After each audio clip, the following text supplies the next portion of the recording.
Hello viewers, welcome to my channel. I'm your educator Akashdeep Kaur Brad. Today we will analyze a prose work, My Educational Outlook by R.K. Narayan. R.K. Narayan is one of the India's most celebrated and beloved authors. He is better known as a novelist, but his essays are as delightful and enchanting as his stories and novels. India ਦਾ ਜਿਹੜੇ beloved ਆਥਰਸ ਹੈ ਉਹਨਾਂ ਵਿੱਚੋਂ R K Narayan ਦਾ ਨਾਮ ਆਉਂਦਾ ਹੈ। ਉਹ ਇੱਕ ਜ਼ਿਆਦਾ ਵਧੀਆ ਨੋਵਲਿਸਟ ਹੈ, ਪਰ ਉਹਦੇ ਐਸੇ ਵੀ ਉਨੇ ਹੀ ਡਿਲਾਈਟਫੁਲ, ਸਾਨੂੰ ਖੁਸ਼ੀ ਦਿੰਦੇ ਹੈ, ਪਲੇਜ਼ਰ ਦਿੰਦੇ ਹੈ, ਇੰਚੈਂਟਿੰਗ, ਸਾਨੂੰ ਆਪਣੇ ਵੱਲ ਖਿੱਚਦੇ ਹੈ, ਜਿਵੇਂ ਕਿ ਉਹਦੀਆਂ ਸਟੋਰੀਜ਼ ਤੇ ਨੋਵਲਸ। ਸੋ ਇੱਕ ਨੋਵਲਿਸਟ ਹੋਣ ਦੇ ਨਾਲ ਨਾਲ ਉਹ ਐਸੀਸਟ ਵੀ ਹੈ, ਸ਼ਾਰਟ ਸਟੋਰੀ ਰਾਈਟਰ ਵੀ ਹੈ। His writing career spans over 6 decades, during which he produced a vast body of work that captures the essence of Indian life and culture. Writing career ਉਹਨਾਂ ਦਾ ਮਤਲਬ ਉਹ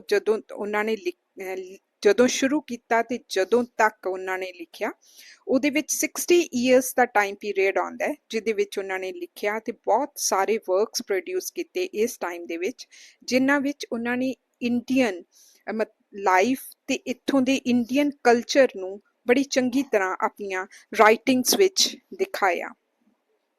His writing style is simple yet profound. ਬਹੁਤ simple language ਵਿੱਚ ਉਹ ਸਾਨੂੰ ਆਪਣੀ ਗੱਲ ਕਹਿੰਦੇ ਹਨ, ਪਰ ਉਹਨਾਂ ਦਾ ਮੀਨਿੰਗ ਜਿਹੜਾ ਹੁੰਦਾ ਹੈ ਉਹ ਬਹੁਤ ਡੀਪ ਹੁੰਦਾ ਹੈ। R.K. Narayan is a writer of personal essays in the style of Charles Lamb, Hazlitt, A.G. Gardiner and E.V. Lucas.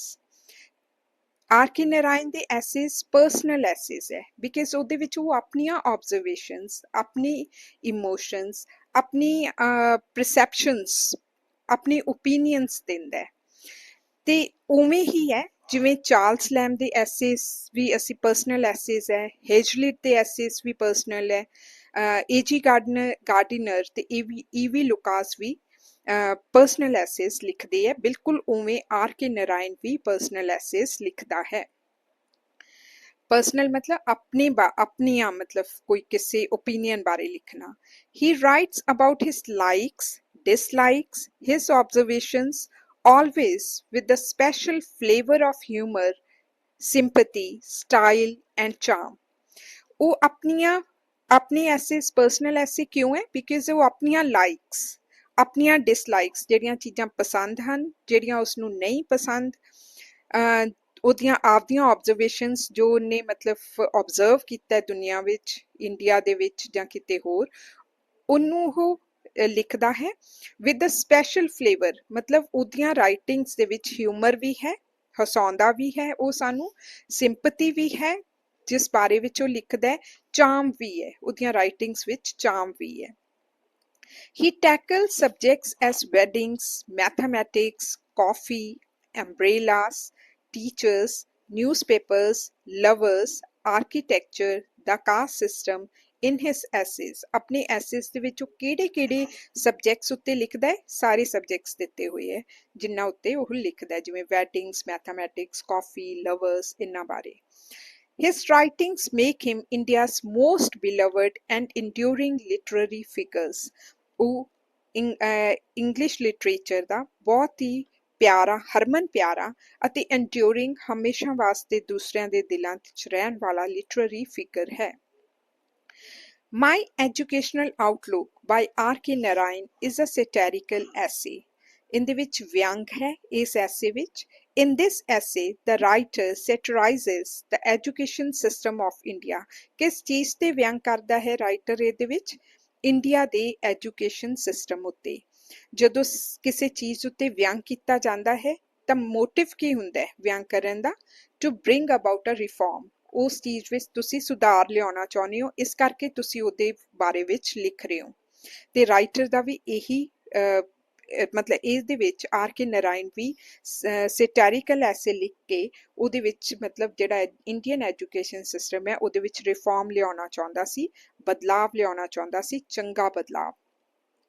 It is too focused on rote memorization rather than fostering critical thinking and creativity. Writer ਦਾ ਇਹ ਕਹਿਣਾ ਹੈ, writer ਨੇ ਇਹ ਦਾ opinion ਹੈ ਕਿ Indian education system ਜਿਹੜਾ ਹੈ ਉਹ ਸਿਰਫ ਰੋਟ ਮੈਮੋਰਾਈਜੇਸ਼ਨ ਮਤਲਬ ਰੱਟੇ ਉੱਤੇ ਜ਼ੋਰ ਦਿੰਦਾ ਹੈ ਰਾਦਰ ਦੈਨ ਫੋਸਟਰਿੰਗ ਕ੍ਰਿਟੀਕਲ ਥਿੰਕਿੰਗ, ਮਤਲਬ ਉਹ ਆਪਣੇ ਸਟੂਡੈਂਟਸ ਨੂੰ ਇਸ ਗੱਲ ਲਈ ਤਿਆਰ ਨਹੀਂ ਕਰਦੇ ਵੀ ਉਹ ਕੋਈ ਵੀ ਗੱਲ ਹੈ ਉਹਨੂੰ ਪੁੱਛਣ ਕਿ ਇਹ ਲਿਖਿਆ ਹੈ ਤਾਂ ਕਿਉਂ ਲਿਖਿਆ ਹੈ, ਉਹਨੂੰ ਰੱਟਾ ਨਾ ਲਾਉਣ, ਬਲਕਿ ਕ੍ਰਿਟੀਕਲ ਥਿੰਕਿੰਗ ਹੋਣੀ ਚਾਹੀਦੀ ਉਹਨਾਂ ਦੀ ਤੇ ਕ੍ਰੀਏਟਿਵਿਟੀ, ਉਹ ਆਪ ਆਈਡੀਆਜ਼ ਉਹਨਾਂ ਦੇ ਦਿਮਾਗ 'ਚ ਆਉਣ ਤੇ ਉਹ ਉਹਦੇ ਉੱਤੇ ਵਰਕ ਕਰਨ। ਐਵੇਂ ਦੀ ਚੀਜ਼ ਸਾਡੀ ਐਜੂਕੇਸ਼ਨ ਸਿਸਟਮ ਵਿੱਚ ਨਹੀਂ ਹੈ, ਅਸੀਂ ਸਿਰਫ ਰੱਟੇ ਤੇ ਜ਼ੋਰ ਦਿੰਦੇ ਹਾਂ, ਕ੍ਰੈਮਿੰਗ ਉੱਤੇ। ਹੀ ਕ੍ਰਿਟਿਸਾਈਜ਼ਸ ਇਟ ਬਾਈ ਹਾਈਲਾਈਟਿੰਗ ਇਟਸ ਫਲॉज। ਉਹ ਇੰਡੀਅਨ ਐਜੂਕੇਸ਼ਨ ਸਿਸਟਮ ਨੂੰ ਨਿੰਦਦਾ ਹੈ, ਕ੍ਰਿਟਿਸਾਈਜ਼ ਕਰ ਰਿਹਾ ਹੈ, ਉਹਦੇ ਫਲॉज ਬਾਰੇ ਦੱਸ ਰਿਹਾ ਹੈ, ਉਹਦੇ ਵਿੱਚ ਜੋ ਕਮੀਆਂ ਹੈ ਉਹਦੇ ਬਾਰੇ ਚ ਦੱਸ ਰਿਹਾ ਹੈ। He feels that the Indian education system has made Indians strangers to their own culture. ਉਸ ਦਾ ਮੰਨਣਾ ਹੈ ਕਿ ਇੰਡੀਅਨ ਐਜੂਕੇਸ਼ਨ ਸਿਸਟਮ ਨੇ ਇੰਡੀਅਨਸ ਨੂੰ ਆਪਦੇ ਕਲਚਰ ਤੋਂ ਹੀ ਦੂਰ ਕਰ ਦਿੱਤਾ ਹੈ। Narayan records his own experiences and observations of the Indian education system and makes a plea for making immediate reforms in it. Narayan ਇਹਦੇ ਵਿੱਚ ਇਸ ਐਸੇ ਵਿੱਚ ਆਪਦੇ ਐਕਸਪੀਰੀਐਂਸਿਸ, ਆਪਦੀਆਂ ਆਬਜ਼ਰਵੇਸ਼ਨਸ ਦੀ ਗੱਲ ਕਰਦਾ ਹੈ ਔਰ ਇਹ ਆਬਜ਼ਰਵੇਸ਼ਨਸ ਕਿਸ ਬਾਰੇ ਵਿੱਚ ਹੈ, ਇੰਡੀਅਨ ਐਜੂਕੇਸ਼ਨ ਸਿਸਟਮ ਬਾਰੇ, ਤੇ ਨਾਲ ਦੀ ਨਾਲ ਹੀ ਇੱਕ ਅਪੀਲ ਕਰ ਰਿਹਾ ਹੈ ਕਿ ਜਿਹੜਾ ਇੰਡੀਅਨ ਐਜੂਕੇਸ਼ਨ ਸਿਸਟਮ ਹੈ ਇਮੀਡੀਏਟਲੀ ਇਹਦੇ ਵਿੱਚ ਰਿਫਾਰਮਸ, ਇਹਦੇ ਵਿੱਚ ਬਦਲਾਵ ਲਿਆਉਣ ਦੀ ਜ਼ਰੂਰਤ ਹੈ। The writer presents his own opinions and perceptions of the education system. ਉਹ ਐਜੂਕੇਸ਼ਨ ਸਿਸਟਮ ਉੱਤੇ ਆਪਦੀ ਓਪੀਨੀਅਨਸ ਦਿੰਦਾ ਹੈ। He feels that his educational outlook is different from those of his elders. ਉਸ ਨੂੰ ਲੱਗਦਾ ਹੈ ਕਿ ਜੋ ਕੁਝ ਉਹ ਐਜੂਕੇਸ਼ਨ ਦੇ ਬਾਰੇ ਵਿੱਚ ਸੋਚਦਾ ਹੈ ਉਹਦੀ ਓਪੀਨੀਅਨਸ ਉਹਦੇ ਐਲਡਰਸ, ਉਹਨਾਂ ਤੋਂ ਪਹਿਲਾਂ ਜਿਹੜੇ ਉਹਦੇ ਵੱਡ ਵਡੇਰੇ ਸਨ, ਉਹਨਾਂ ਤੋਂ ਕਾਫੀ ਡਿਫਰੈਂਟ ਹਨ। He calls himself an anti-educational. ਉਹ ਆਪਣੇ ਆਪ ਨੂੰ ਮੰਨਦਾ ਹੈ ਕਿ ਉਹ ਐਂਟੀ ਐਜੂਕੇਸ਼ਨਲ ਹੈ, ਉਹ ਐਜੂਕੇਸ਼ਨ ਦੇ ਖਿਲਾਫ ਹੈ, ਪਰ ਉਹ ਖਿਲਾਫ ਐਜੂਕੇਸ਼ਨ ਦੇ ਨਹੀਂ, ਐਕਚੁਅਲੀ ਉਹ ਇੰਡੀਅਨ ਐਜੂਕੇਸ਼ਨਲ ਸਿਸਟਮ ਦੇ ਖਿਲਾਫ ਹੈ। He feels that the entire education system in India is full of flaws at all levels, from primary to PhD. ਉਸ ਦਾ ਮੰਨਣਾ ਹੈ ਕਿ ਇੰਡੀਅਨ ਐਜੂਕੇਸ਼ਨ ਸਿਸਟਮ ਬਹੁਤ ਸਾਰੀਆਂ ਕਮੀਆਂ ਨਾਲ ਭਰਿਆ ਹੋਇਆ ਹੈ, ਹਰੇਕ ਲੈਵਲ ਤੇ, ਪ੍ਰਾਇਮਰੀ ਲੈਵਲ ਤੋਂ ਅਸੀਂ ਲੈ ਕੇ ਕਲਾਸਿਸ ਤੋਂ ਲੈ ਕੇ PhD ਤੱਕ ਸਾਰੇ ਕਮੀਆਂ ਹੀ ਕਮੀਆਂ ਹਨ। His educational philosophies have not undergone a change even after 5 or more decades, while other philosophies of life have not remained the same as before. ਉਸਨੂੰ ਪਤਾ ਹੈ ਕਿ ਜੋ ਐਜੂਕੇਸ਼ਨ ਦੇ ਬਾਰੇ ਉਹ ਅੱਜ ਸੋਚਦਾ ਹੈ ਇਹ ਅੱਜ ਤੋਂ 50 ਸਾਲ ਜਾਂ 60 ਸਾਲ ਪਹਿਲਾਂ ਵੀ ਇਹੀ ਉਹਦੀ ਰਾਏ ਸੀਗੀ ਕਿ ਇੰਡੀਅਨ ਐਜੂਕੇਸ਼ਨ ਸਿਸਟਮ ਸਹੀ ਨਹੀਂ ਹੈ। ਜਦੋਂ ਕਿ ਜ਼ਿੰਦਗੀ ਦੀਆਂ ਹੋਰ ਫਿਲਾਸਫੀਜ਼ ਟਾਈਮ ਦੇ ਨਾਲ ਬਦਲ ਗਈਆਂ, ਪਰ ਉਹਦੀ ਐਜੂਕੇਸ਼ਨ ਦੇ ਬਾਰੇ ਵਿੱਚ ਜਿਹੜੀ ਫਿਲਾਸਫੀ ਹੈ ਉਹ ਅੱਜ ਤੱਕ ਵੀ ਉਹੀ ਹੈ। In his boyhood, he says that teachers always appeared in public with a wooden cane in his hand. That teacher, ਇੱਥੇ ਟੀਚਰ ਆਊਗਾ, ਟੀਚਰਸ ਨੇ। ਉਹ ਕਹਿੰਦੇ ਕਿ ਬॉयहुड ਡੇਜ਼ ਤੋਂ ਮੈਂ ਦੇਖਦਾ ਆ ਰਿਹਾ ਕਿ ਇੱਕ ਟੀਚਰ ਜਿਹੜਾ ਹੈ ਉਹ ਪਬਲਿਕ ਦੇ ਵਿੱਚ ਇੱਕ ਵੁਡਨ ਕੇਨ ਹਮੇਸ਼ਾ ਸੋਟੀ ਮਤਲਬ ਡੰਡਾ ਵੁੱਡ ਦਾ ਬਣਿਆ ਹੋਇਆ ਫੜ ਕੇ ਆਉਂਦਾ ਹੁੰਦਾ ਸੀ। ਇਹ ਉਹਦੀ ਪਛਾਣ ਮਤਲਬ ਜਿਵੇਂ ਟੀਚਰ ਦੀ ਬਣ ਚੁੱਕੀ ਸੀ। They as students had no idea what they were expected to do and for what are they being given corporal punishment. ਉਹ ਕਹਿੰਦਾ ਕਿ ਜਦੋਂ ਬੱਚੇ ਸੀ, ਸਟੂਡੈਂਟ ਸੀਗੇ, ਉਹਨਾਂ ਨੂੰ ਨਹੀਂ ਪਤਾ ਸੀਗਾ ਕਿ ਟੀਚਰ ਉਹਨਾਂ ਤੋਂ ਕੀ ਚਾਹੁੰਦਾ ਹੈ ਕਿ ਉਹ ਕੀ ਕਰਨ ਤੇ ਉਹਨਾਂ ਨੂੰ ਕਿਸ ਵਾਸਤੇ ਉਹਨਾਂ ਨੂੰ ਕੇਨ ਨਾਲ ਕੁੱਟਿਆ ਜਾ ਰਿਹਾ ਹੈ। The teacher could turn hysterical even at a small error done in addition, subtraction or multiplication. ਕਹਿੰਦਾ ਹੈ ਕਿ ਟੀਚਰ ਜਿਵੇਂ ਮਤਲਬ ਬਿਲਕੁਲ ਬਦਲ ਜਾਂਦਾ ਸੀ, ਇਨਸੇਨ ਹੋ ਕ੍ਰੇਜ਼ੀ ਵਰਕ ਕਰਨ ਲੱਗ ਜਾਂਦਾ ਸੀ ਜੇਕਰ ਉਹ ਸਾਡੀਆਂ ਮਤਲਬ ਛੋਟੀ ਜੀ ਗਲਤੀ ਵੀ ਦੇਖ ਲੈਂਦਾ ਸੀ ਸਾਡੀ ਐਡੀਸ਼ਨ ਸਬਟ੍ਰੈਕਸ਼ਨ ਜਾਂ ਮਲਟੀਪਲੀਕੇਸ਼ਨ ਵਿੱਚ ਇੰਨੀ ਛੋਟੀ ਜੀ ਗਲਤੀ ਨਾਲ ਹੀ ਜਿਵੇਂ ਉਹ ਕ੍ਰੇਜ਼ੀ ਹੋ ਜਾਂਦਾ ਸੀ nowadays the wooden cane he says has been replaced with the foot rule ਅੱਜ ਕੱਲ੍ਹ ਕੀ ਹੈ ਹੁਣ ਮਤਲਬ ਲੱਕੜ ਦਾ ਕੇਨ ਨਹੀਂ ਹੁੰਦਾ ਉਸਦੇ ਹੱਥ ਵਿੱਚ ਹੁਣ ਫੁੱਟ ਰੂਲ ਆ ਗਿਆ ਹੈ which means scale in convent schools ਦੇ ਵਿੱਚ foot rule possesses the innocent appearance of a non-violent pedagogic equipment ਉਹ ਕਹਿੰਦੇ ਕਿ ਇੰਜ ਲੱਗਦਾ ਹੈ ਜਿਵੇਂ ਬੜੀ innocent ਜੀ appearance ਹੈ foot rule ਅਗਰ ਹੱਥ ਵਿੱਚ ਲੈ ਲੈਂਦੇ ਹੈ ਜਿਵੇਂ non-violent ਹੈ ਬਟ ਕਹਿੰਦਾ ਇਹ ਵੀ ਉਨਾ ਹੀ ਮਤਲਬ ਇੱਕ punishment ਦਾ equipment ਹੈ Then, modern educators have put away the obsolete weapons and have adopted modern ones. ਕਹਿੰਦਾ ਜਿਹੜੇ ਮਾਡਰਨ ਐਜੂਕੇਟਰਸ ਹੈ ਉਹਨਾਂ ਨੇ ਕੀ ਕੀਤਾ ਹੈ ਪੁਰਾਣੇ ਹਥਿਆਰਾਂ ਨੂੰ ਛੱਡ ਦਿੱਤਾ ਹੈ ਮਤਲਬ ਵੁਡਨ ਕੇਨ ਨੂੰ ਛੱਡ ਦਿੱਤਾ ਹੈ ਤੇ ਉਹਦੀ ਜਗ੍ਹਾ ਤੇ ਮਾਡਰਨ ਜਿਹੜਾ ਫੁੱਟ ਸਕੇਲ ਹੈ ਉਹਨੂੰ ਯੂਜ਼ ਕਰਨਾ ਸ਼ੁਰੂ ਕਰ ਦਿੱਤਾ ਹੈ The writer further discusses the ways of tormenting and punishing the students. Writer ਇਸ ਤੋਂ ਬਾਅਦ ਸਾਨੂੰ ਦੱਸਦਾ ਹੈ ਕਿ ਕਿੰਨੇ ਤਰੀਕੇ ਹਨ ਜਿਨ੍ਹਾਂ ਨਾਲ ਜਿਹੜੇ ਸਟੂਡੈਂਟਸ ਹੈ ਉਹਨਾਂ ਨੂੰ ਪਨਿਸ਼ ਕੀਤਾ ਜਾਂਦਾ ਹੈ other than using cane or flat scale ਕਹਿੰਦਾ cane use ਕਰਨਾ flat scale ਕਰਨਾ ਤਾਂ ਇੱਕ noticeable ਚੀਜ਼ਾਂ ਹੈ ਜਿਹੜੀਆਂ ਸਾਨੂੰ ਦਿਖਦੀਆਂ ਜਿਨ੍ਹਾਂ ਨਾਲ punish ਕੀਤਾ ਜਾਂਦਾ ਹੈ the flat scale he says is used only at the primary level but at higher levels of education the torments to young souls are devised in the forms that are not much noticeable ਪਰ ਕਹਿੰਦਾ primary level ਤੇ ਤਾਂ ਫੁੱਟ scale use ਹੁੰਦਾ ਹੈ ਜਿਹੜਾ ਕਿ ਸਾਨੂੰ ਆਰਾਮ ਨਾਲ ਦਿਖਦਾ ਹੈ ਕਿ ਟੌਰਮੈਂਟ ਹੋ ਰਿਹਾ ਬੱਚਿਆਂ ਨੂੰ ਪਨਿਸ਼ ਕੀਤਾ ਜਾ ਰਿਹਾ ਹੈ ਪਰ ਕਹਿੰਦਾ ਜਦੋਂ ਹਾਇਰ ਲੈਵਲਸ ਹੁੰਦੇ ਆ ਐਜੂਕੇਸ਼ਨ ਦੇ ਤਾਂ ਉਹ ਜਿਹੜੇ ਯੰਗ ਸੋਲਸ ਹੈ ਯੰਗ ਸਟੂਡੈਂਟਸ ਹੈ ਉਹਨਾਂ ਨੂੰ ਹੋਰ ਬੜੀ ਤਰੀਕਿਆਂ ਨਾਲ ਜਿਹੜਾ ਹੈ ਟੌਰਚਰ ਕੀਤਾ ਜਾਂਦਾ ਹੈ ਜਿਹੜਾ ਕਿ ਸ਼ਾਇਦ ਸਾਨੂੰ ਦਿਸਦਾ ਵੀ ਨਹੀਂ ਜਿਹਨੂੰ ਅਸੀਂ ਨੋਟਿਸ ਵੀ ਨਹੀਂ ਕਰਦੇ The writer calls admissions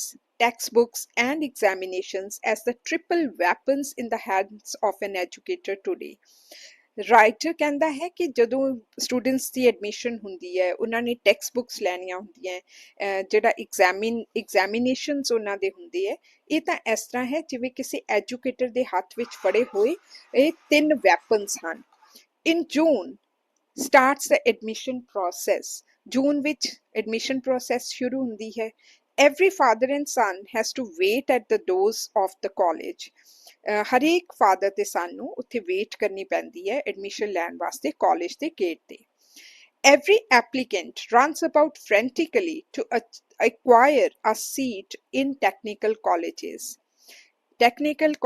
ਵਿੱਚ ਹਰੇਕ ਐਪਲੀਕੈਂਟ ਨੂੰ ਜਿਹੜਾ ਵੀ ਐਡਮਿਸ਼ਨ ਲੈਣਾ ਪੈਂਦਾ ਹੈ ਉਹਨੂੰ ਭੱਜਣਾ ਦੌੜਨਾ ਪੈਂਦਾ ਹੈ ਸੀਟ ਲੈਣ ਵਾਸਤੇ One candidate has to pay 5,000 to get admission in an engineering college on the priority basis.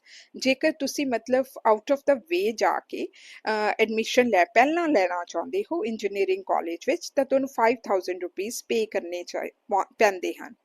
Those who cannot afford this fees have to queue up in the corridors of colleges, try to gather recommendations, plead, appeal and lost wait until they find their names in the list of admissions ਪਰ ਜੇਕਰ ਤੁਸੀਂ ਇੰਨੀ fees ਨਹੀਂ ਦੇ ਸਕਦੇ ਤਾਂ ਪਹਿਲਾਂ admission ਤੁਹਾਨੂੰ ਨਹੀਂ ਮਿਲੂਗੀ ਤੁਹਾਨੂੰ ਕੋਰੀਡੋਰਸ ਦੇ ਵਿੱਚ ਕਾਲਜਸ ਦੇ ਕੋਰੀਡੋਰਸ ਦੇ ਵਿੱਚ ਲਾਈਨ ਬਣਾ ਕੇ ਖੜੇ ਹੋਣਾ ਪਊਗਾ ਫਿਰ ਟਰਾਈ ਕਰਨਾ ਪਊਗਾ ਕਿ ਕੋਈ ਤੁਹਾਨੂੰ ਰਿਕਮੈਂਡ ਕਰ ਦੇਵੇ ਕਿ ਨਹੀਂ ਜੀ ਇਹ ਚੰਗਾ ਸਟੂਡੈਂਟ ਹੈ ਜਾਂ ਇਹਨੂੰ ਐਡਮਿਸ਼ਨ ਮਿਲਣੀ ਚਾਹੀਦੀ ਹੈ ਤੁਸੀਂ ਦੂਸਰਿਆਂ ਦੇ ਸਾਹਮਣੇ ਪਲੀਡ ਕਰਦੇ ਹੋ ਰਿਕੁਐਸਟ ਕਰਦੇ ਹੋ ਅਪੀਲ ਕਰਦੇ ਹੋ ਤੇ ਤੁਹਾਡਾ ਵੇਟ ਵੀ ਲੋਸ ਹੋ ਜਾਂਦਾ ਹੈ ਉੱਥੇ ਖੜ ਕੇ ਮਤਲਬ ਤੁਸੀਂ ਟਾਈਮ ਨਾਲ ਆਪਣਾ ਖਾ ਪੀ ਵੀ ਨਹੀਂ ਰਹੇ ਤੇ ਫਿਰ ਤੁਹਾਨੂੰ ਅਖੀਰ ਨੂੰ ਤੁਹਾਡਾ ਸ਼ਾਇਦ ਨਾਮ ਐਡਮਿਸ਼ਨ ਦੀ ਲਿਸਟ ਵਿੱਚ ਆ ਜਾਵੇ ਇਹ ਵੀ ਇੱਕ ਟੌਰਚਰ ਦਾ ਤਰੀਕਾ ਹੈ admissions next struggle for them is to queue up beg and appeal for textbooks especially for nationalized textbooks ਤੇ ਨੈਕਸਟ ਸਟਰਗਲ ਉਹ ਕੀ ਕਰਦੇ ਹੈ ਜਦੋਂ ਉਹਨਾਂ ਨੂੰ ਟੈਕਸਟ ਬੁੱਕਸ ਲੈਣੀਆਂ ਹੁੰਦੀਆਂ ਫਿਰ ਲਾਈਨ 'ਚ ਖੜਨਾ ਪੈਂਦਾ ਹੈ ਸਪੈਸ਼ਲੀ ਜਦੋਂ ਨੈਸ਼ਨਲਾਈਜ਼ਡ ਟੈਕਸਟ ਬੁੱਕਸ ਹੈ ਜਿਨ੍ਹਾਂ ਦੀ ਬਹੁਤ ਜ਼ਿਆਦਾ ਡਿਮਾਂਡ ਹੈ Final torture inflicted on the young souls is of the examination. ਤੇ ਸਭ ਤੋਂ ਵੱਡਾ ਟੌਰਚਰ ਹੈ young students ਦੇ ਉੱਤੇ examination the. The real destroyer of young nerves, however, is the examination system. ਉਹ ਇਹਨੂੰ ਇੱਕ ਡਿਸਟਰੋਇਰ ਕਹਿੰਦਾ ਹੈ ਐਗਜ਼ਾਮੀਨੇਸ਼ਨ ਸਿਸਟਮ ਨੂੰ, ਇੰਡੀਅਨ ਐਗਜ਼ਾਮੀਨੇਸ਼ਨ ਸਿਸਟਮ ਨੂੰ, ਜਿਹੜਾ ਕਿ ਕੁਚਲ ਦਿੰਦਾ ਹੈ ਯੰਗ ਸਟੂਡੈਂਟਸ ਦੇ ਦੀਆਂ ਨਰਵਸ, ਵਿਚ ਮੀਨਸ ਮਤਲਬ ਕਿ ਉਹਨਾਂ ਦੀ ਜਿਹੜੀਆਂ ਫੀਲਿੰਗਸ ਹੈ ਉਹਨੂੰ। It creates tension and anxiety among them। ਇਸ ਐਜੂਕੇਸ਼ਨ ਸਿਸਟਮ ਦੇ ਵਿੱਚ ਜਿਹੜਾ ਐਗਜ਼ਾਮੀਨੇਸ਼ਨ ਸਿਸਟਮ ਹੈ ਉਹ ਸਟੂਡੈਂਟਸ ਦੇ ਵਿੱਚ ਟੈਂਸ਼ਨ ਹੁੰਦੀ ਹੈ, ਉਹਨਾਂ ਨੂੰ ਜਦੋਂ ਐਗਜ਼ਾਮਸ ਆਉਂਦੇ ਹੈ ਐਂਗਜ਼ਾਇਟੀ ਹੁੰਦੀ ਹੈ। Writer himself has experienced it every year from January to April। Writer ਨੇ ਖੁਦ ਵੀ ਇਹ ਚੀਜ਼ ਐਕਸਪੀਰੀਅੰਸ ਕੀਤੀ ਹੈ ਜਨਵਰੀ ਤੋਂ ਅਪ੍ਰੈਲ ਜਦੋਂ ਉਹ ਐਗਜ਼ਾਮਸ ਦੀ ਤਿਆਰੀ ਕਰਦਾ ਸੀ। After 4 decades, he still jump off his bed from nightmares of examination। ਕਹਿੰਦਾ 40 ਸਾਲ ਬੀਤ ਗਏ ਹੈ ਪਰ ਅੱਜ ਵੀ ਜਦੋਂ ਮੈਂ ਬੈੱਡ ਵਿੱਚ ਸੁੱਤਾ ਪਿਆ ਹੁੰਨਾ ਤੇ ਇੱਕੋ ਵਾਰੀ ਜਿਵੇਂ ਡਰਾਉਣੇ ਸੁਪਨੇ ਆਉਣ ਲੱਗ ਜਾਂਦੇ ਐਗਜ਼ਾਮ ਦੀ ਤੇ ਮੈਂ ਉੱਠ ਜਾਂਦਾ ਹਾਂ। The anxiety, sleeplessness, the gamble over possible questions, the unpleasant feeling at examination halls। The invigilators ਉਹ ਕੀ ਚੀਜ਼ਾਂ ਕਹਿ ਰਿਹਾ ਹੈ? ਉਹ ਕਹਿੰਦਾ ਹੈ ਕਿ ਜਿਹੜੀ ਐਂਗਜ਼ਾਇਟੀ ਹੁੰਦੀ ਹੈ ਐਗਜ਼ਾਮੀਨੇਸ਼ਨ ਦੇ ਟਾਈਮ ਤੇ ਬੱਚੇ ਪੂਰੀ ਚੰਗੀ ਤਰ੍ਹਾਂ ਸੌਂਦੇ ਨਹੀਂ, ਫਿਰ ਕੁਐਸਚਨਸ ਦੇ ਉੱਤੇ ਗੈਮਲਿੰਗ ਕਰਨੀ ਕਿ ਸ਼ਾਇਦ ਮੇਰਾ ਗੈਸ ਲੱਗ ਜੂਗਾ, ਆਹ ਵਾਲੇ ਕੁਐਸਚਨ ਆਉਣਗੇ, ਆਹ ਕੁਐਸਚਨ ਨਹੀਂ ਆਊਗਾ, ਕੋਈ ਕਹਿੰਦਾ ਨਹੀਂ ਆਹ ਵਾਲਾ ਕੁਐਸਚਨ ਆਊਗਾ। ਇਸ ਤੋਂ ਇਲਾਵਾ ਐਗਜ਼ਾਮੀਨੇਸ਼ਨ ਹਾਲ ਵਿੱਚ ਇੰਨੀ ਅਨਪਲੇਜ਼ੈਂਟ ਫੀਲਿੰਗ ਆਉਂਦੀ ਹੈ। ਦ ਇਨਵਿਜੀਲੇਟਰਸ ਜਿਹੜੇ ਉੱਥੇ ਐਗਜ਼ਾਮੀਨੇਸ਼ਨ ਹਾਲ ਵਿੱਚ ਪੇਪਰ ਕੰਡਕਟ ਕਰਵਾ ਰਹੇ ਹੁੰਦੇ ਹੈ, ਇਨਵਿਜੀਲੇਟਰਸ, the awful ritual of breaking open the seal of the examination papers। ਫਿਰ ਮਤਲਬ ਉਹ ਇੱਕ ਪੈਕੇਟ ਵਿੱਚ ਆਉਂਦੇ ਹੈ ਕੁਐਸਚਨ ਪੇਪਰਸ ਤੇ ਉਹਨਾਂ ਨੂੰ ਉਸ ਟਾਈਮ ਤੇ ਸੀਲ ਨੂੰ ਬ੍ਰੇਕ ਕਰਕੇ ਕੁਐਸਚਨ ਪੇਪਰਸ ਨੂੰ ਵਿੱਚੋਂ ਕੱਢਿਆ ਜਾਂਦਾ ਹੈ। The whole process, ਕਹਿੰਦਾ ਸਾਰੀ process the writer feels now appears ridiculous and useless। ਕਹਿੰਦਾ ਮੈਨੂੰ ਲੱਗਦਾ ਹੈ ਸਾਰੀ ਦੀ ਸਾਰੀ, ਅੱਜ ਮੈਨੂੰ ਲੱਗਦਾ ਹੈ ਸਾਰੀ ਦੀ ਸਾਰੀ ਜਿਹੜੀ ਐਗਜ਼ਾਮੀਨੇਸ਼ਨ process ਹੁੰਦੀ ਹੈ ਉਹ ਬਿਲਕੁਲ ਹੀ ਰਿਡਿਕੂਲਸ, ਹੱਸਣਯੋਗ ਹੈ ਤੇ ਯੂਜ਼ਲੈਸ ਹੈ। ਕਹਿੰਦਾ ਬਿਲਕੁਲ ਇਹਦਾ ਕੋਈ ਯੂਜ਼ ਨਹੀਂ ਹੈ। In fact totally untuned with the civilization where the man has reached the moon. In fact ਮੈਂ ਤਾਂ ਕਹੂੰਗਾ ਕਿ ਇਹ ਸਾਡੀ ਸਭਿਅਤਾ ਦੇ ਬਿਲਕੁਲ ਹੀ ਅਗੇਂਸਟ ਹੈ, ਕਿਉਂਕਿ ਸਾਡੀ ਸਭਿਅਤਾ ਦੇ ਵਿੱਚ ਅਸੀਂ ਮੂਨ ਦੇ ਉੱਤੇ ਪਹੁੰਚ ਚੁੱਕੇ ਹਾਂ ਪਰ ਅਜੇ ਤੱਕ ਐਵੇਂ ਦੇ ਪੇਪਰਸ ਕੰਡਕਟ ਕਰਵਾ ਰਹੇ ਆ, ਐਗਜ਼ਾਮਸ ਕੰਡਕਟ ਕਰਵਾ ਰਹੇ ਆ ਜਿਨ੍ਹਾਂ ਨਾਲ ਯੰਗ ਸਟੂਡੈਂਟਸ ਨੂੰ ਇੰਨੀ ਐਂਗਜ਼ਾਇਟੀ ਤੇ ਨਰਵਸਨੈਸ ਹੁੰਦੀ ਹੈ। The writer wants to abolish all secrecy that surrounds question papers। Writer ਦਾ ਮੰਨਣਾ ਹੈ ਕਿ ਕੁਐਸਚਨ ਪੇਪਰਸ ਨੂੰ ਅਸੀਂ ਸੀਕ੍ਰੇਟ ਰੱਖਦੇ ਹਾਂ, ਇਹ ਨਹੀਂ ਹੋਣਾ ਚਾਹੀਦਾ। He would prefer publishing the questions of every subject in the advertisement space of the newspapers। ਉਹ ਚਾਹੁੰਦਾ ਹੈ ਕਿ ਨਿਊਜ਼ਪੇਪਰਸ ਦੇ ਵਿੱਚ ਇੱਕ ਐਡਵਰਟਾਈਜ਼ਮੈਂਟ ਸਪੇਸ ਜਿਹੜੀ ਹੈ ਉਸ ਮਤਲਬ ਉਹਦੇ ਵਿੱਚ ਮੈਂ ਸਾਰੇ ਕੁਐਸਚਨਸ ਜਿਹੜੇ ਪੇਪਰ 'ਚ ਆਉਣੇ ਆ ਉਹ ਪਬਲਿਸ਼ ਕਰਵਾ ਦੇਵਾਂ। He would even like to reveal the names of the paper setters and evaluators। ਇੱਥੋਂ ਤੱਕ ਕਿ ਉਹ ਜਿੰਨੇ ਪੇਪਰ ਬਣਾਇਆ ਹੈ ਤੇ ਜਿੰਨੇ ਪੇਪਰ ਚੈੱਕ ਕਰਨਾ ਹੈ ਉਹ ਉਹਨਾਂ ਦੇ ਨਾਮ ਵੀ ਉੱਥੇ ਮੈਂਸ਼ਨ ਕਰਨਾ ਚਾਹੁੰਦਾ ਹੈ। He wants to add that if the students are unable to answer any of the questions in the paper, they need not despair because inability to answer is not a way to judge their intelligence। ਕਹਿੰਦਾ ਕਿ ਨਾਲ ਹੀ ਉਹ newspaper ਦੀ ਇਹ line ਵੀ add ਕਰ ਦੇਣਾ ਚਾਹੁੰਦਾ ਹੈ ਕਿ ਜੇਕਰ ਕੋਈ ਬੱਚਾ ਇਹਨਾਂ ਕੁਐਸਚਨਸ ਦੇ ਆਨਸਰ ਨਹੀਂ ਦੇ ਸਕਦਾ ਤਾਂ ਉਹਨੂੰ ਡਰਨ ਦੀ ਲੋੜ ਨਹੀਂ ਹੈ, ਬਿਕਾਜ਼ ਜੇਕਰ ਉਹ ਆਨਸਰ ਨਹੀਂ ਦੇ ਸਕਦਾ ਤਾਂ ਉਹਦੀ ਇੰਟੈਲੀਜੈਂਸ ਨੂੰ ਚੈੱਕ ਕਰਨ ਦਾ ਇਹ ਕੋਈ ਸਹੀ ਤਰੀਕਾ ਨਹੀਂ ਹੈ। The writer then satirizes the way answer sheets of students are evaluated। ਉਸ ਤੋਂ ਬਾਅਦ ਉਹ ਬੜੀ ਵਿਅੰਗਾਤਮਕ ਤਰੀਕੇ ਨਾਲ ਸਾਨੂੰ ਦੱਸਦਾ ਹੈ ਕਿ ਕਿਵੇਂ ਸਟੂਡੈਂਟਸ ਦੀਆਂ ਆਨਸਰ ਸ਼ੀਟਸ ਚੈੱਕ ਕੀਤੀਆਂ ਜਾਂਦੀਆਂ ਤੇ ਉਹ ਕਿਵੇਂ ਸਫਰ ਕਰਦੇ ਹੈ। He consoles a student who was expecting first division but has got only passing marks। ਕਹਿੰਦਾ ਉਹ ਸਟੂਡੈਂਟ ਨੂੰ ਕੰਸੋਲ ਕਰਨ ਦੀ ਕੋਸ਼ਿਸ਼ ਕਰ ਰਿਹਾ ਕਿ ਕੋਈ ਗੱਲ ਨਹੀਂ, ਉਹ ਸਟੂਡੈਂਟ ਫਰਸਟ ਡਿਵੀਜ਼ਨ ਐਕਸਪੈਕਟ ਕਰ ਰਿਹਾ ਸੀਗਾ ਕਿ ਉਹਦੀ ਫਰਸਟ ਡਿਵੀਜ਼ਨ ਆਊਗੀ ਪਰ ਉਹਨੂੰ ਸਿਰਫ ਪਾਸਿੰਗ ਮਾਰਕਸ ਮਿਲੇ ਹੈ, ਤਾਂ ਰਾਈਟਰ ਉਹਨੂੰ ਕੰਸੋਲ ਕਰ ਰਿਹਾ ਹੈ। ਉਹ ਕਹਿੰਦਾ ਹੈ ਕਿ the writer says that the evaluators are also human beings। They are also subject to fluctuating moods which might be caused by unexpected domestic quarrels or a bad digestion just when he is checking your papers। Writer ਦਾ ਮੰਨਣਾ ਹੈ ਕਿ ਜਿਹੜੇ evaluate ਕਰਦੇ ਹੈ, check ਕਰਦੇ ਹੈ ਜਿਹੜੇ ਪੇਪਰਸ ਨੂੰ, ਉਹ ਵੀ ਤਾਂ ਹਿਊਮਨ ਬੀਇੰਗਸ ਹੁੰਦੇ ਹੈ। ਉਹਨਾਂ ਦਾ ਮੂਡ ਸਵਿੰਗਸ ਵੀ ਹੁੰਦੇ ਹੈ, ਕਦੀ ਉਹਨਾਂ ਦਾ ਮੂਡ ਸਹੀ ਹੁੰਦਾ ਹੈ, ਕਈ ਵਾਰੀ ਨਹੀਂ ਹੁੰਦਾ। ਕਈ ਵਾਰੀ ਮੂਡ ਸਹੀ ਇਸ ਲਈ ਨਹੀਂ ਹੁੰਦਾ ਕਿ ਉਹਨਾਂ ਦੇ ਘਰ ਵਿੱਚ ਕੋਈ ਲੜਾਈ ਹੋ ਜਾਂਦੀ ਹੈ, ਜਾਂ ਉਹਨਾਂ ਦੀ ਉਸ ਦਿਨ ਡਾਈਜੈਸਟਿਵ ਸਿਸਟਮ ਨਹੀਂ ਸਹੀ ਹੁੰਦਾ ਜਦੋਂ ਉਹ ਤੁਹਾਡੇ ਪੇਪਰਸ ਚੈੱਕ ਕਰਨ ਲੱਗਦੇ ਹੈ। ਸੋ ਮਤਲਬ ਉਹ ਦੇ ਮਾਈਟ ਬੀ ਸਿਕ, ਉਹ ਬਿਮਾਰ ਵੀ ਹੋ ਸਕਦੇ ਆ, ਉਹਨਾਂ ਦੇ ਘਰੇ ਕੋਈ ਪ੍ਰੋਬਲਮ ਵੀ ਹੋ ਸਕਦੀ ਹੈ ਜਿਨ੍ਹਾਂ ਕਰਕੇ ਕਿ ਉਹ ਅਪਸੈਟ ਹੋ ਸਕਦੇ ਹੈ। ਤੇ ਫਿਰ ਕੀ ਹੈ, ਪੇਪਰਸ ਨੂੰ ਚੈੱਕ ਕਰਨ ਲੱਗਿਆ ਉਹਦਾ ਅਸਰ ਜਿਹੜਾ ਪੇਪਰਸ ਉੱਤੇ ਵੀ ਪੈ ਸਕਦਾ ਹੈ। Moreover, he is not an adding machine which can make mistakes while totaling the marks। ਕਹਿੰਦਾ ਕਿ ਉਹ ਕੋਈ ਮਸ਼ੀਨ ਤਾਂ ਹੈ ਨਹੀਂ ਕਿ ਜਦੋਂ ਮਾਰਕਸ ਐਡ ਕਰੇ ਤਾਂ ਕੋਈ ਗਲਤੀ ਨਾ ਹੋਵੇ। ਸੋ ਕਈ ਵਾਰੀ ਉਹ ਮਿਸਟੇਕਸ ਹੋ ਜਾਂਦੀਆਂ ਮਾਰਕਸ ਨੂੰ ਟੋਟਲਿੰਗ ਕਰਨ ਲੱਗਿਆ, ਉਹਨਾਂ ਦਾ ਟੋਟਲ ਕਰਨ ਲੱਗਿਆ ਵੀ। The writer next shows his admiration for an American university professor who taught political science there। ਫਿਰ ਰਾਈਟਰ ਨੈਕਸਟ ਸਾਨੂੰ ਸ਼ੋ ਕਰਦਾ ਹੈ, ਪ੍ਰੇਜ਼ ਕਰਦਾ ਹੈ ਇੱਕ ਅਮਰੀਕਨ ਯੂਨੀਵਰਸਿਟੀ ਦੇ ਪ੍ਰੋਫੈਸਰ ਜਿਹੜਾ ਕਿ ਪੋਲੀਟੀਕਲ ਸਾਇੰਸ ਦਾ ਪ੍ਰੋਫੈਸਰ ਸੀ।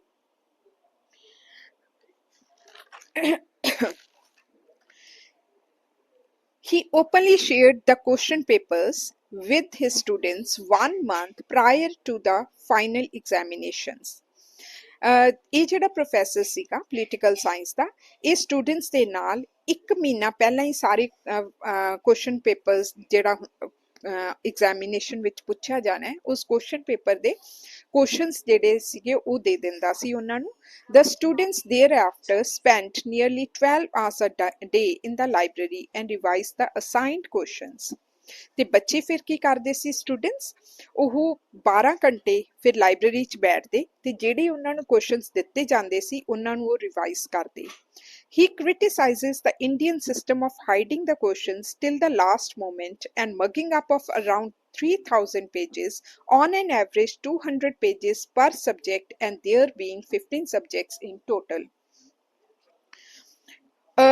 ਰਾਈਟਰ ਇੰਡੀਅਨ ਸਿਸਟਮ ਨੂੰ, ਐਜੂਕੇਸ਼ਨ ਸਿਸਟਮ ਨੂੰ ਕ੍ਰਿਟਿਸਾਈਜ਼ ਕਰਦਾ ਇਸ ਗੱਲ ਤੇ ਕਿ ਕਿਵੇਂ ਕੁਐਸਚਨਸ ਨੂੰ ਛੁਪਾ ਕੇ ਰੱਖਿਆ ਜਾਂਦਾ ਹੈ ਜਿਹੜੇ ਐਗਜ਼ਾਮਸ ਵਿੱਚ ਪੁੱਛਣੇ ਹੈ, ਤੇ ਫਿਰ ਲਾਸਟ ਮੂਮੈਂਟ ਤੱਕ, ਤੇ ਨਾਲ ਹੀ ਫਿਰ ਮਗਿੰਗ ਅਪ ਆਫ ਅਰਾਊਂਡ ਵਿਚ ਮੀਨਸ ਮਤਲਬ ਰੱਟਿਆ ਜਾਂਦਾ ਹੈ, ਪੂਰੇ ਦੇ ਪੂਰੇ ਮੈਮੋਰਾਈਜ਼ ਕੀਤੇ ਜਾਂਦੇ ਹੈ, ਯਾਦ ਕੀਤੇ ਜਾਂਦੇ ਹੈ। ਕੋਈ 3000 ਪੇਜਸ ਸਟੂਡੈਂਟ ਨੂੰ ਯਾਦ ਕਰਨੇ ਪੈਂਦੇ ਹੈ ਕਿਉਂਕਿ ਹਰੇਕ ਸਬਜੈਕਟ ਦੇ ਆਲਮੋਸਟ 200 ਪੇਜਸ ਐਵਰੇਜ ਲਰਨ ਕੀਤੇ, 15 ਸਬਜੈਕਟਸ ਹੈ ਤਾਂ 3000 ਪੇਜਸ ਦੇ ਕਰੀਬ ਉਹਨਾਂ ਨੂੰ ਯਾਦ ਕਰਨੇ ਪੈਂਦੇ ਹੈ। The writer complains the whole aim of our education is to strain the faculty of memory। Writer ਇਸ ਗੱਲ ਦੀ ਕੰਪਲੇਂਟ ਕਰਦਾ ਹੈ ਕਿ ਇਹ ਬਹੁਤ ਗਲਤ ਹੈ ਕਿਉਂਕਿ ਸਾਡਾ ਜਿਹੜਾ ਐਜੂਕੇਸ਼ਨ ਸਿਸਟਮ ਹੈ ਉਹ ਸਿਰਫ ਸਾਡੀ ਮੈਮਰੀ ਦੇ ਉੱਤੇ ਜ਼ੋਰ ਦੇ ਰਿਹਾ ਹੈ। The writer was surprised to know that the American university professors even permitted their students to refer to the books while attempting the questions in the examination hall। Writer ਨੂੰ ਇਸ ਗੱਲ ਦੀ ਹੈਰਾਨੀ ਹੁੰਦੀ ਹੈ ਕਿ ਅਮਰੀਕਨ ਯੂਨੀਵਰਸਿਟੀ ਪ੍ਰੋਫੈਸਰਸ ਜਿਹੜੇ ਹੈ ਉਹ ਇੱਥੋਂ ਤੱਕ ਕਿ ਜਦੋਂ ਐਗਜ਼ਾਮੀਨੇਸ਼ਨ ਹਾਲ ਵਿੱਚ ਸਟੂਡੈਂਟਸ ਬੈਠੇ ਹੁੰਦੇ ਹੈ ਤਾਂ ਕਿਸੇ ਕੁਐਸਚਨ ਨੂੰ ਕਰਨ ਵਾਸਤੇ ਉਹ ਬੁੱਕਸ ਵੀ ਰੈਫਰ ਕਰ ਸਕਦੇ ਹੈ। The professor only demanded that the students should write their answers within the given time। Professor ਸਿਰਫ ਇਹ ਡਿਮਾਂਡ ਕਰਦੇ ਸੀਗੇ ਕਿ ਬੱਚੇ ਜਿਹੜੇ ਆਨਸਰਸ ਹੈ ਉਹਨਾਂ ਨੂੰ within the given time ਉਹ ਪੂਰੇ ਕਰ ਲੈਣ। The narrator then shares the instances of history and English professors who had varied approaches to grading and examinations। ਫਿਰ ਉਹ ਸਾਨੂੰ ਐਗਜ਼ਾਮਪਲਸ ਦਿੰਦਾ ਹੈ ਹਿਸਟਰੀ ਤੇ ਇੰਗਲਿਸ਼ ਪ੍ਰੋਫੈਸਰਸ ਦੀ ਜਿਨ੍ਹਾਂ ਦੀ ਮਤਲਬ ਮਾਰਕਸ ਲਗਾਉਣ ਦੀ ਤੇ ਐਗਜ਼ਾਮਸ ਨੂੰ ਚੈੱਕ ਕਰਨ ਦੀ ਜਿਹੜੀ ਸੀਗੀ ਇੱਕ ਅਲੱਗ ਹੀ ਅਪਰੋਚ ਸੀਗੀ। In his college days, the narrator had a professor of history। ਇਹਦੇ ਕਾਲਜ ਡੇਜ਼ ਦੇ ਵਿੱਚ ਇੱਕ ਨੈਰੇਟਰ ਦੇ ਪ੍ਰੋਫੈਸਰ ਹੁੰਦੇ ਸੀ ਹਿਸਟਰੀ ਦੇ। When the narrator failed in his history exam, the professor said that he could have written any answer if he didn't know the answer to the question asked in the exam and had copied the question paper if he didn't know anything of the subject। ਕਹਿੰਦਾ ਜਦੋਂ ਮੈਂ history exam ਵਿੱਚ fail ਹੋ ਗਿਆ ਤਾਂ ਮੇਰੇ history professor ਨੇ ਮੈਨੂੰ ਕਿਹਾ ਕਿ ਜੇਕਰ ਜਿਹੜੇ ਕੁਐਸਚਨ ਪੇਪਰ ਵਿੱਚ ਪੁੱਟ ਕੀਤੇ ਗਏ ਸੀ ਤੈਨੂੰ ਆਨਸਰਸ ਉਹਨਾਂ ਦੇ ਨਹੀਂ ਆਉਂਦੇ ਸੀ ਤਾਂ ਤੂੰ ਕੋਈ ਵੀ ਆਨਸਰ ਜਿਹੜੇ ਤੈਨੂੰ ਆਉਂਦੇ ਸੀ ਉਹ ਤੂੰ ਲਿਖ ਸਕਦਾ ਸੀ। ਤੇ ਜੇਕਰ ਤੈਨੂੰ ਕੋਈ ਵੀ ਕੁਐਸਚਨ ਨਹੀਂ ਆਉਂਦਾ ਸੀ, ਤੈਨੂੰ ਮਤਲਬ ਵੈਸੇ ਵੀ ਕੋਈ ਆਨਸਰ ਨਹੀਂ ਆਉਂਦਾ ਸੀ, ਮਤਲਬ ਸਬਜੈਕਟ ਦੇ ਬਾਰੇ ਤੈਨੂੰ ਕੁਝ ਵੀ ਨਹੀਂ ਪਤਾ ਸੀ, ਤਾਂ ਤੂੰ ਜਿਹੜਾ ਕੁਐਸਚਨ ਪੇਪਰ ਸੀ ਉਹੀ ਲਿਖ ਦੇਣਾ ਸੀਗਾ ਸਾਰਾ ਆਨਸਰ ਸ਼ੀਟ ਦੇ ਉੱਤੇ। Next, and if he could do even and if he couldn't do even that, he could have told him and he would have given him the marks। ਤੇ ਜੇ ਉਹ ਕੁਐਸਚਨ ਪੇਪਰ ਵੀ ਨਹੀਂ ਉਤਾਰ ਸਕਦਾ ਸੀ answer sheet ਉੱਤੇ ਤਾਂ ਕਹਿੰਦਾ, history professor ਕਹਿੰਦਾ ਹੈ ਨਰੇਟਰ ਨੂੰ ਕਿ ਤੂੰ ਮੈਨੂੰ ਦੱਸ ਦਿੰਦਾ, ਮੈਂ ਤੈਨੂੰ ਮਾਰਕਸ ਦੇ ਦਿੰਦਾ, ਪਾਸ ਕਰ ਦਿੰਦਾ। Then he goes on to tell us about the English professor from Scotland who gave minimum of 35% on all papers and even raised it on request। ਫਿਰ ਉਹ ਸਾਨੂੰ ਦੱਸਦਾ ਹੈ ਇੱਕ ਇੰਗਲਿਸ਼ ਪ੍ਰੋਫੈਸਰ ਜਿਹੜਾ ਸਕਾਟਲੈਂਡ ਤੋਂ ਸੀ ਕਿ ਉਹ ਕਿਵੇਂ ਸਾਰੇ ਬੱਚਿਆਂ ਨੂੰ 35% ਮਾਰਕਸ ਦੇ ਦਿੰਦਾ ਸੀ ਹਰੇ ਜਿਹੜਾ ਇੰਗਲਿਸ਼ ਪੇਪਰ ਆਉਂਦਾ ਸੀ, ਤੇ ਜੇਕਰ ਕੋਈ ਬੱਚਾ ਡਿਮਾਂਡ ਕਰਦਾ ਸੀਗਾ ਤਾਂ ਉਹਦੀ ਪਰਸੈਂਟੇਜ ਜਿਹੜੀ ਸੀਗੀ ਉਹਦੀ ਰਿਕੁਐਸਟ ਤੇ ਵਧਾ ਵੀ ਦਿੰਦਾ ਸੀ। The narrator calls him a noble soul, but for him, he would never have passed in English। Writer English ਦੇ ਪ੍ਰੋਫੈਸਰ ਨੂੰ ਇੱਕ ਨੋਬਲ ਸੋਲ, ਇੱਕ ਚੰਗੀ ਆਤਮਾ ਕਹਿੰਦਾ ਹੈ, ਕਿਉਂਕਿ ਉਹਦਾ ਮੰਨਣਾ ਹੈ ਕਿ ਜੇਕਰ ਉਹ ਨਾ ਹੁੰਦਾ, ਜੇਕਰ ਮੇਰੇ ਉਹ ਪ੍ਰੋਫੈਸਰ ਨਾ ਹੁੰਦਾ ਤਾਂ ਸ਼ਾਇਦ ਮੈਂ ਕਦੀ ਇੰਗਲਿਸ਼ ਵਿੱਚੋਂ ਪਾਸ ਹੀ ਨਾ ਹੁੰਦਾ। ਉਸ ਮੈਨੂੰ ਹਰ ਵਾਰੀ ਪਾਸ ਕਰ ਦਿੰਦਾ ਸੀ। The narrator expresses his dissatisfaction at the ineffectiveness of the educational system।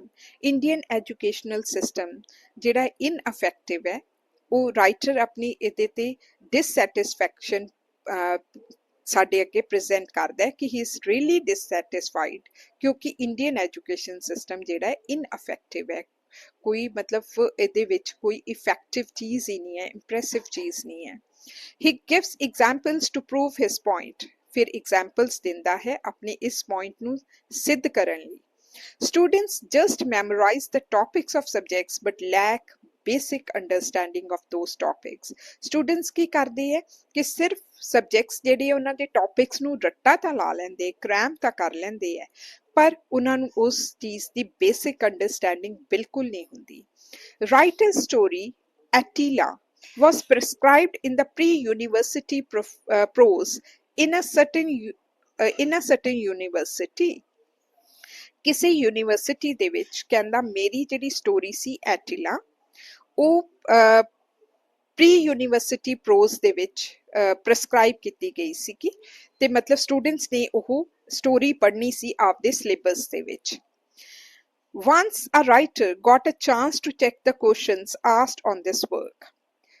ਜਦੋਂ ਕੁਐਸਚਨਸ ਦੇ ਆਨਸਰਸ ਦਿੱਤੇ ਗਏ ਤਾਂ ਰਾਈਟਰ ਨੂੰ ਇੱਕ ਮਤਲਬ ਬਾਈ ਚਾਂਸ ਇੱਕ ਚਾਂਸ ਮਿਲਿਆ ਕਿ ਉਹਨੇ ਇਹ ਕੁਐਸਚਨਸ ਜਿਹੜੇ ਸੀ ਉਹਨਾਂ ਦੇ ਆਨਸਰਸ ਚੈੱਕ ਕਰਨੇ ਸੀ।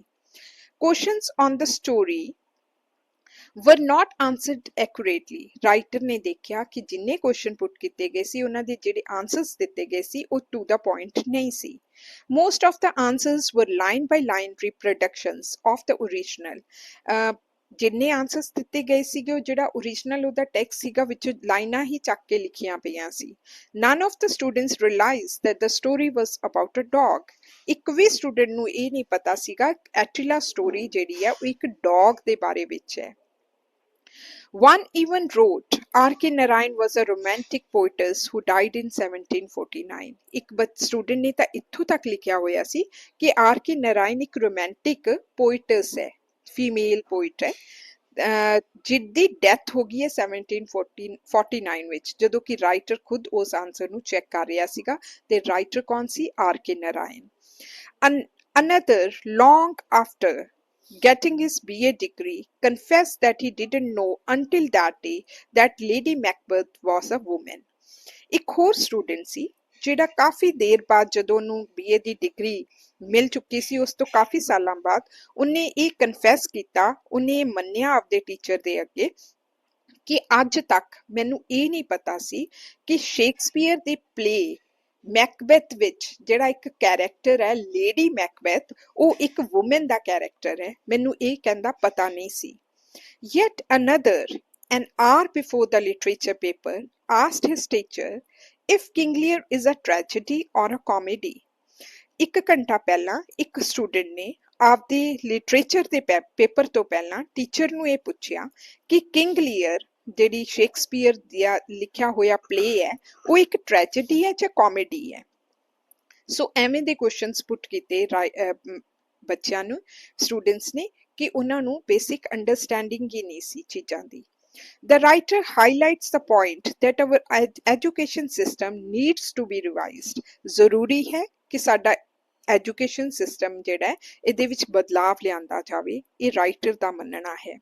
He uses humor and sarcasm to put forth the reality of our education system, which may lead to crisis, during which the writer stresses that the leaders mostly flee abroad rather than confront domestic crisis. Writer ਇਸ point ਨੂੰ ਸਾਨੂੰ humour, ਹਸਾਉਂਦੇ ਹੋਏ, ਵਿਅੰਗ ਕਰਦੇ ਹੋਏ, ਸਰਕੈਜ਼ਮ ਦੇ through ਸਾਨੂੰ Indian education system ਦੀ reality ਦੱਸਦਾ ਹੈ, ਸੱਚਾਈ ਕੀ ਹੈ, ਤੇ ਕਹਿੰਦਾ ਹੈ ਕਿ ਜੇਕਰ ਇਹਨੂੰ ਨਾ ਬਦਲਿਆ ਗਿਆ ਤਾਂ ਕ੍ਰਾਈਸਿਸ ਆ ਸਕਦਾ ਹੈ। ਤੇ ਕਹਿੰਦਾ ਫਿਰ ਲੀਡਰਸ ਕੀ ਕਰਨਗੇ? ਲੀਡਰਸ ਹਮੇਸ਼ਾ ਹੀ ਜਦੋਂ ਕ੍ਰਾਈਸਿਸ ਆਉਂਦਾ ਹੈ ਤਾਂ ਅਬਰੋਡ ਦੀਆਂ ਟਿਕਟਸ ਲੈਂਦੇ ਹੈ ਤੇ ਉਹ ਇੱਥੋਂ ਚਲੇ ਜਾਂਦੇ ਹੈ ਟੂਰ ਦੇ ਉੱਤੇ, ਟ੍ਰਿਪ ਤੇ ਚਲੇ ਜਾਂਦੇ ਹੈ ਅਬਰੋਡ, ਜਦੋਂ ਕਿ ਜਿਹੜੀਆਂ ਕੰਟਰੀ ਦੇ ਵਿੱਚ ਕ੍ਰਾਈਸਿਸ, ਜਿਹੜੀਆਂ ਪ੍ਰੋਬਲਮਸ ਆ ਰਹੀਆਂ ਉਹਨਾਂ ਨੂੰ ਕੌਨਫਰੰਟ ਨਹੀਂ ਕਰਦੇ, ਸਾਹਮਣਾ ਨਹੀਂ ਕਰਦੇ, ਬਲਕਿ ਇੱਥੋਂ ਉਹ ਫਲੀ ਕਰ ਜਾਂਦੇ ਹੈ, ਬਲਕਿ ਉਹ ਇੱਥੋਂ ਭੱਜ ਜਾਂਦੇ ਹੈ। That is all for today. Kindly like and subscribe my channel.